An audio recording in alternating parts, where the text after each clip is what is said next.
Hey, what's going on, everybody? This is Kelvin Wilson of We Do Movies, and I'm back with another movie review. This one is for the movie Mute. Now, if you want to check Mute out, it's actually on Netflix. It is a science fiction mystery film that's directed by Duncan Jones, and it's written by Duncan Jones and Michael Robert Johnson. Like I said, this movie is on Netflix. If you got that Netflix subscription, go ahead and check this movie out. It came out, I believe, I want to say last week. And if I am wrong about that, you guys let me know. But a lot of times when I was checking out this film, before I actually watched the film, I should say, I kind of looked at some of the reviews just to kind of get a consensus of what people were saying. And a lot of critics kind of compared it to Blade Runner. And I could see why they would compare it to Blade Runner, but I just think that's sloppy critique because it's a futuristic film and the look of it, they automatically say, oh, this is trying to be like Blade Runner. I didn't get that. I really didn't get any of that from this movie. To me, this movie was more of a crime movie than something about replicants and building humans and all this other stuff. So I just didn't get that. And to me, like I said, it's lazy to even compare it to Blade Runner. But Netflix has been putting out these amazing sci-fi works. So if you haven't seen Mute, you should see it. I think you should also check out the Cloverfield Paradox. I think you should check out the Netflix original series, Altered Carbon. I think that show is pretty excellent in itself. So this movie stars Alexander Skarsgård, Paul Rudd, Justin Theroux, and from what I was told, that this is some kind of spiritual sequel to the movie Moon. I didn't get the reference, probably because I didn't see Moon. So if you guys seen Moon, you let me know how it was, and I'll check that out as well. But Alexander Skarsgård, to me, this movie works with him. Paul Rudd, I think, does an amazing job as Cactus Bill, and Justin Theroux, I think he does an excellent job as well as his Cactus Bill's partner and best friend Duck. But Alexander Skarsgård, to me, is the best thing about this movie. I think his subtlety, the way he conveys his facial expressions, his eyes, you could tell that this man is just this beautiful soul. And the awesome part about it is that he does not speak throughout the entire movie. And it shows you why he became a mute.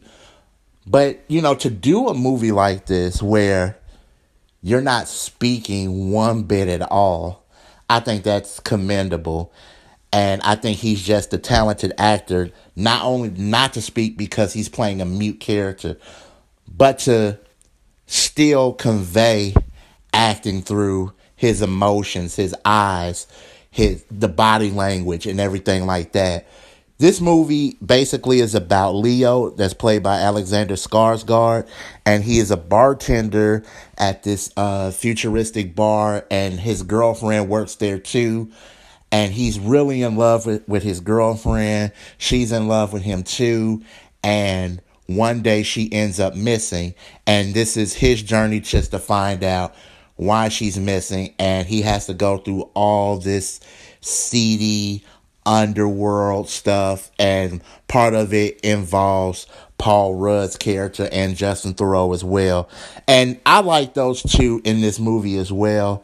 I thought they were just amazing. It's like you didn't know whether to like them or dislike them, but the further in the movie, you kind of make up your mind how you're going to treat these guys. Are you either going to like them or not like them?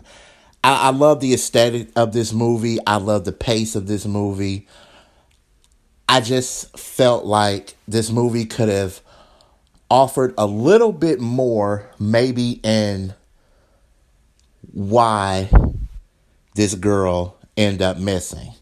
Like, nothing was set up as far as maybe she was in trouble with some people.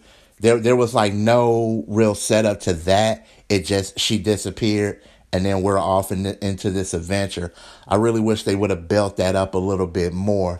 And I think that if they would have done that, I think, not saying that I wasn't into the movie, I think I would have been more into the movie if they just set like little breadcrumbs so we can all just find out and pick up on things and check out things that happen.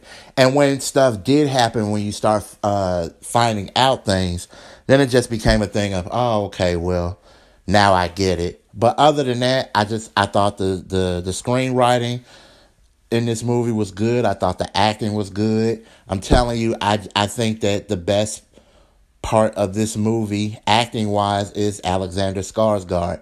He did it for me. I think he was just brilliant. You felt Leo, and I feel like he wanted you to become Leo. And as Leo was going through all of this stuff, I truly believe that you become Leo. You follow Leo. You have that heart of Leo, and he just brings you into this journey. I actually liked the film. I didn't love it. I don't think it's the best sci-fi film that I've seen, but I actually did like it, and I would recommend this movie for people to check out. But that's just how I feel about it. You guys tell me what you thought about the movie. Hit us up on Facebook at We Do Movies. You can also check out all our other reviews on the We Do Movies page on Facebook, as well as the YouTube channel as well. And until then, we'll see you next time. Peace.